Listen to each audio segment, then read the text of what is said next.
So a bit of news coming to us on thefootballchronicle.com this morning regarding Gary Lineker. Of course, Gary Lineker, a legend of football, not just as a player but also as a presenter. He's hosted Match of the Day ever since 1999. It's been 25 years that he's held that post. He's a very prominent person really in the UK in general. He's a proper celebrity.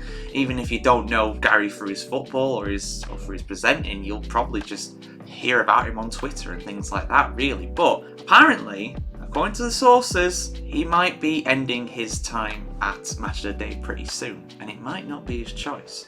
But let's have a look at what has been said here. So, shout out to Liverpool Echo for this one. I thought I'd go on their site for a bit of a change. But yeah, basically, the Daily Mail, which admittedly not the most reputable source, but for stuff like this, they're usually pretty bob on. But they say that they have apparently intercepted a leaked email. How leaked it is, I don't know. But anyway, they've seen an email purporting to be one from some of the higher ups at Match of the Day, and how they are considering getting rid of Gary Lineker as soon as this weekend. This weekend reportedly might be his last time hosting Match of the Day. Let's have a look at this. So, Gary Lineker's tenure as Match of the Day presenter is a hot topic yet again, amid leaked reports from the BBC. The former Everton striker, who has been synonymous with the flagship football programme since 1999, may face an early exit despite his contract running until the end of the 2024-25 Premier League season. Speculation has been fueled by reports claiming BBC Sport director Alex K. Jelski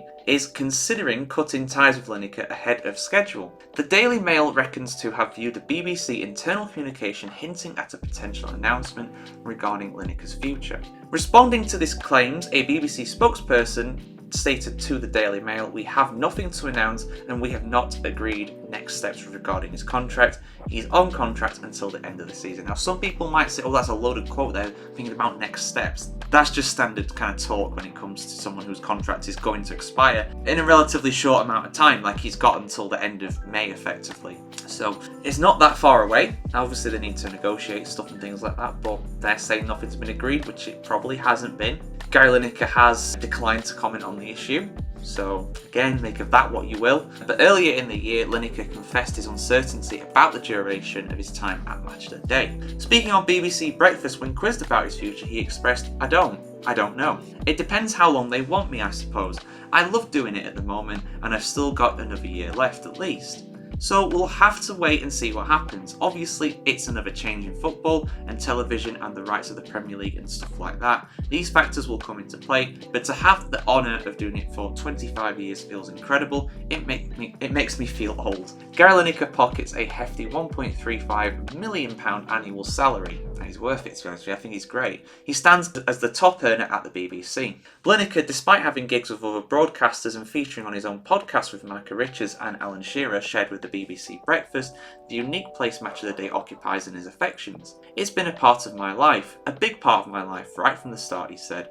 I watched it as a kid. It was the one night my dad and me would stay up late to watch Match of the Day. So yeah, I mean, for those that don't know, for those that maybe not football fans or maybe not from the UK, Match of the Day is kind of an institution. It is the highlights programme of the Premier League. It has been the highlights programme of the Premier League forever, really. I mean, it had a brief hiatus when ITV did their own highlight show, and that was a disaster. But it is just one of those programs that's just always been on. It's been on for like as long as the news on TV, almost. It's just been there forever. But you'd have to be very old to not remember a time. Remember a time where there's not been Match of the Day on telly. Like, it's been on for 60 years, I think now, something like that. So you got to be like at least 70 to remember a time before that. And obviously back then it was black and white TV. So things have changed a lot, and it still remains one of the most popular programmes in the UK, even through the BBC struggling for viewing figures for certain things. Match of the Day remains incredibly high. But what are my thoughts on it? Well, like Lineker said, he's been hosting it for 25 years. From his side of things, he'll want to keep it going, but the key is, it's that top earner tag. And this isn't his fault. He's negotiated a contract, the BBC's agreed to it, all hunky-dory. But I reckon that the BBC probably want to do some cuts. That's a lot of money they can save by putting someone else in. And they think, rightfully, in a sense, I think to an extent this viewpoint would be correct, but they probably believe that Match of the Day will be fine without Gary Lineker because Match of the Day is bigger than Gary Lineker, and it is. It absolutely is. But this is a big negative thing for them if they do this. You know, I don't. People will stop watching it. People will stop watching it because of that. Because things have moved on. I'll be honest with you guys, and this is no slight against the BBC or against Lineker or against anybody. I haven't watched Match of the Day in years. I haven't. I either watch football games live on Sky or live on whatever broadcaster they're live on, or I watch the highlights on YouTube. That's kind of how I do it. And a lot of people do the same thing because it's that kind of instant information. Sky Sports put their Premier League highlights out like as soon as the full-time whistle blows, pretty much. It's like minutes. Match of the Day, you gotta wait until 10 o'clock, and then, you know, at that sort of time, I'm either out or I'm asleep most of the time because I'm a parent, and it's tiring looking after a child. But, you know, that's just me personally, and I know that it's not the same for a lot of people. My dad still watches it regularly because, again, it's an institution, it's something that's always been there, and I think it'd be really sad if Gary Lineker goes, but unfortunately, it would not surprise me if he does go, because he costs a lot of money. The BBC want to probably cut costs, you know, TV licence fees. BBC is effectively funded by people buying TV licence, and people, particularly my age, aren't buying them. A, because they're expensive. B, because people find ways around them. People have got dodgy boxes, people have got all sorts of things. I'm not saying that I do that because I don't, but a lot of people do. So when it comes to that, I can definitely see it. There's no smoke without fire, and I think it'd be a crying shame if he gets axed mid-season. You know, at least let the guy have a proper goodbye at the end of this season. At least do him that, you know, do him that favour, BBC. Don't do him dirty like that. Don't just axe him in October.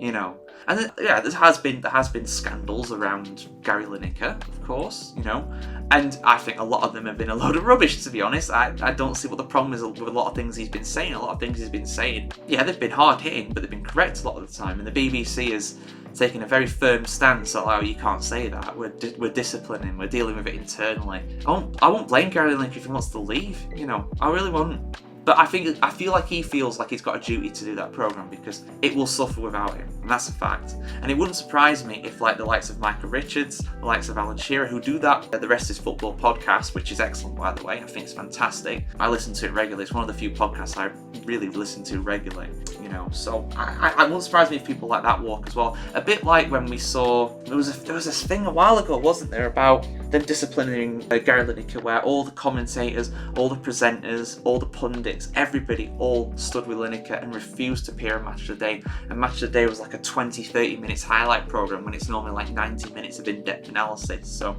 we could see something like that happen again. Maybe not on the same scale. Maybe it'd only be a few presenters who are really close with Lineker and would be able to find gigs easily elsewhere, you know, or have gigs elsewhere. I mean, Shearer does Amazon Prime, he does Premier League TV. Michael Richards does everything. I love him to bits. I think he's fantastic, but he's on absolutely everything these days, isn't he? Which is great. Very entertaining man to listen to.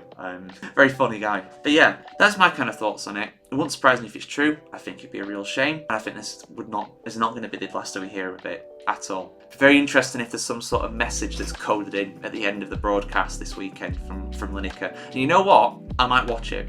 For the first time in a long time, I might watch Match of the Day. I might do it. So yeah, those are my kind of thoughts on it, guys. Let me know your thoughts in the comments below as always. Do you think Lineker will be axed from Match of the Day? Do you think these emails are true? Let us know your thoughts. And of course, subscribe, like, comment, share, and all that good stuff. And we'll see you very soon here on the Football Chronicle for some more football news just like this.